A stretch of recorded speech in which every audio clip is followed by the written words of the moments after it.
বিরোধী দলে থাকলে তাকে সিআইডি অফিসে যেতে হবে। আর যদি সরকারি দলে থাকে এখানকার, তাহলে তাকে কিছু হুঁকে পড়লে সিবিআই দপ্তরে যেতে হবে। সিআইডি রাজ্যের, সিবিআই কেন্দ্রের। এখানেও আরেকটা কেন্দ্র রাজ্য সংঘর্ষ।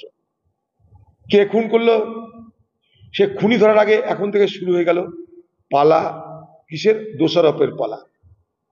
কে করলো আর না করলো তাই নিয়ে একটা রাজনৈতিক ভাষ্য তৈরি করা হবে। এ দেখো, এটা এরা করলো। খুনি রাতারাতি ধরা পড়ে গেল, খুনি আদালতে উঠে গেল, খুনির বিচার শুরু হয়ে যাবে, খুনি বেলও পাবে। যদি তৃণমূল হয় তাড়াতাড়ি বেল পাবে, বিজেপির একটু দেরি হবে। ওই এলাকার সবাই জানে কে খুন করছে, কেন খুন হচ্ছে, খালি পুলিশ জানে না। একটা ধরতে হয়, ধরে নিয়েছে, অসুবিধা কি আছে? একটা ধরতে ধরে নিয়েছে, কদিন পর বেলও পাবে, ভাটপাড়াতেই থাকবে। খুন খারাপি সেখানটায় সরকারি দলের অন্তর্দ্বন্দ্ব হতে পারে, সরকারি দল বিজেপির মধ্যে মারামারি হতে পারে, কিন্তু খুন খারাপি বন্ধ হচ্ছে না। কারণ যাই থাক, আমরা দেখব খুন খারাপি বন্ধ হোক।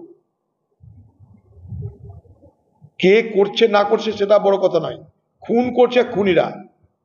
সে খুনির জাত ধর্ম পার্টি দেখার কোনো দরকার নেই পুলিশের। কিন্তু এই খুনকে কেন্দ্র করে আবার সরকারি দলের প্রতিহিংসা চরিতার্থ করবার রাস্তাও খুলে যায়, সেটাও দেখতে হবে। সরকার প্রকৃত খুনিকে ধরুক, কিন্তু খুনের ঘটনায় কেন্দ্র করে তার রাজনৈতিক প্রতিহিংসা চরিতার্থ করবার জন্য কোনো নির্দোষকে দোষী বানিয়ে সরকার তার নিজের ছবি হয়তো মানুষের কাছে স্পষ্ট করার চেষ্টা করলো, তাতে কিন্তু খুনের বা খুনের বাতাবরণের জন্য মানুষের মধ্যে যে ভয় আতঙ্ক, তা কিন্তু বন্ধ হবে না। এখন ব্যাপার যে অর্জুন সিং যদি তৃণমূল করতো, তাহলে সিআইডি কে অর্জুন সিং এর বাড়িতে এসে জিজ্ঞেস করতে হতো যে ভাই এখানে খুনটা হলো, অর্জুন দা আপনি কি কিছু জানেন, একটু আমাদেরকে সাহায্য করুন না।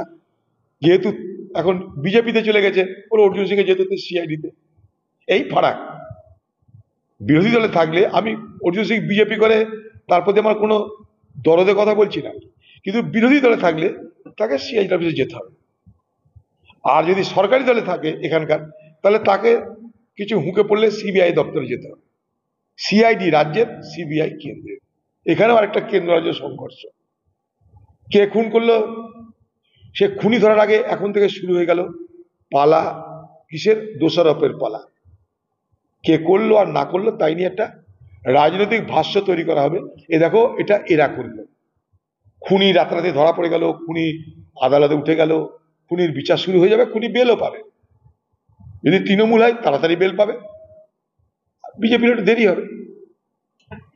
তো অনেক আগে হওয়া উচিত ছিল কয়লাকাণ্ডের এই তদন্ত, তার রিপোর্ট হচ্ছে, জানি না সেই চার্জশিট কি হবে, তাতে প্রকৃত দোষী ধরা পড়বে কিনা। কারণ এখানকার যারা দোষী কয়লাকাণ্ডে, শিক্ষক দুর্নীতি কাণ্ডে, যে কাণ্ড হোক, রেশন দুর্নীতি, কারণ বাংলায় শিক্ষা দুর্নীতি, স্বাস্থ্য দুর্নীতি, আবাস দুর্নীতি, রেশন দুর্নীতি, দুর্নীতিতে বাংলা খেয়ে গেছে। তার সঙ্গে কয়লা দুর্নীতি। কয়লা সরাসরি রাজ্যের বিষয় নয়, কিন্তু সেখানে রাজ্যের তো মদত আসেই, না তো কয়লা চুরি হবে কি করে। তাই স্বাভাবিক কারণে আমরা দেখব কার বিরুদ্ধে কি অভিযোগ আছে, সে অভিযোগের পিছনে কতটা দম আছে, যুক্তি আছে, তাতে কি হতে পারে, তারপর আমরা কোনো মন্তব্য করব। প্রথম কথা আছে যে এ বাংলায় বাস চলাচলের জন্য জনসংখ্যার ভিত্তিতে যে রাস্তা, তার যে রেশিও হওয়া দরকার, জনসংখ্যার পরিপ্রেক্ষিতে অনুসারে যে রাস্তা হওয়া দরকার, সেই রাস্তা এখানটায় নেই। এক। দু নম্বর হচ্ছে রাস্তার পরিচর্যা নেই, অর্থাৎ রক্ষণাবেক্ষণ নেই। 3 নম্বর, পশ্চিমবঙ্গের রাস্তায় যত্রতত্র বাম্পার। 4 নম্বর, এখানে তৃণমূলের সঙ্গে সম্পর্ক থাকলেই বা সরকারি দপ্তরে কিছু পয়সা করে দিলে যে কেউ লাইসেন্স জোগাড় করতে পারে। ফলে যারা ড্রাইভার হয়েছে তাদের যোগ্যতা কতটা, তার কিন্তু পরিমাপ এখানে হয় না। তাদের যোগ্যতা পরিমাপ হয় সে কত ঘুষ দিতে পারছে বা সে কতটা সরকারি দলের সঙ্গে যোগাযোগ আছে। ফলে এখানে বাস যাত্রায় দুর্ঘটনা বাড়বে, এগুলো তার মুখ্য কারণ। পশ্চিমবঙ্গে এটাই হবে। ঘটনা ঘটার পর একটা আলোচনা হবে, ঘটনা ঘটার পর একটা নির্দেশিকা হবে, তারপরে মুখ্যমন্ত্রী চলে যাবেন বেড়াতে। উত্তরবঙ্গে গিয়ে তিনি উন্নয়নের নামে উত্তরবঙ্গের ভোট লুটের ব্লুপ্রিন্ট তৈরি করে দিলেন।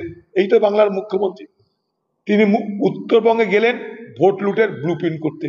তো যেখানকার মুখ্যমন্ত্রী এই কাজে ব্যস্ত থাকে সেখানে বাংলার কি হাল হতে পারে বুঝতেই পারছেন। এ পশ্চিমবঙ্গে সবই সম্ভব। বাংলাদেশ থেকে শুধু ঠিকাদার আসছে তা তো নয়, মানব পাচার হচ্ছে, শিশু পাচার হচ্ছে, ড্রাগ পাচার হচ্ছে, জাল নোট পাচার হচ্ছে, সবই বাংলা দিয়ে, বাংলা তার করিডোর। এই জন্যই বাংলা করিডোর, কারণ পশ্চিমবঙ্গে যে বর্ডার, সেই বর্ডার শতচ্ছিন্ন বর্ডার। তার সঙ্গে সঙ্গে পশ্চিমবঙ্গের যে প্রশাসন, সেই প্রশাসন হচ্ছে সহস্র ছিন্ন প্রশাসন। ফলে বর্ডার দিয়ে আসতে অসুবিধা নাই, কারণ বিএসএফ এর ক্ষমতা হচ্ছে না বর্ডারকে সিল করার, কারণ পোরাস বর্ডার, শতচ্ছিন্ন বর্ডার। পাশাপাশি অনুপ্রবেশ করার পর যে জায়গাটা, সেই রাজ্য, সেখানেও সব কিছু পাওয়া যায় অর্থের বিনিময়ে, যোগাযোগের বিনিময়ে।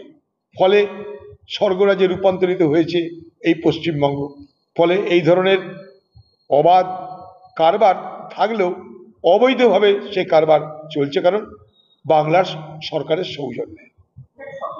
দেখুন, পৃথিবীতে এই সাইবার ক্রাইম যাকে বলে, সেটা সারা পৃথিবী জুড়ে হচ্ছে, এটাতে কোনো দ্বিমত নেই। সারা ভারতবর্ষেও হচ্ছে, তাতেও কোনো দ্বিমত নেই। কিন্তু পশ্চিমবঙ্গে যে ট্যাব কেলেঙ্কারি, সেই ট্যাব কেলেঙ্কারিতে স্কুলের শিক্ষক, প্রশাসক তারা জড়িয়ে যাচ্ছে, এটাই আমাদের দুশ্চিন্তার কারণ। আমার বক্তব্য, ট্যাবের জন্য টাকা না দিয়ে ট্যাব কিনে ছাত্রদের মধ্যে বন্টন করা উচিত। যেমন এখানে সবুজ সাথী প্রকল্প চালু করেছিল বাংলার মুখ্যমন্ত্রী। ভালো হোক খারাপ হোক, সাইকেল ভাঙা হোক, সাইকেল গোটা হোক, সাইকেলটা পাচ্ছিল। তো টাকার বদলে ট্যাব কিনে দেওয়া কেন হচ্ছে না? মেটেরিয়াল দেওয়া হোক, ইন কাইন্ডে দেওয়া হোক, টাকা না দিয়ে তার পরিবর্তে ট্যাব কিনে দেওয়া হোক ছাত্রছাত্রীদের। এটা মনে হয় সব থেকে ভালো, ছাত্রছাত্রীদের সুবিধার্থে হতে পারে। কারণ একটাই যে এই ট্যাবের টাকা, মনে করুন গরিব পরিবারের ছাত্রছাত্রী, তারা অন্য কোথাও খরচ করবে না, তার কি কোনো গ্যারান্টি আছে? ফলে আমার দাবি, ট্যাব নয়, টাকা নয়, টাকার বদলে ডাইরেক্ট ট্যাব দেওয়া হোক।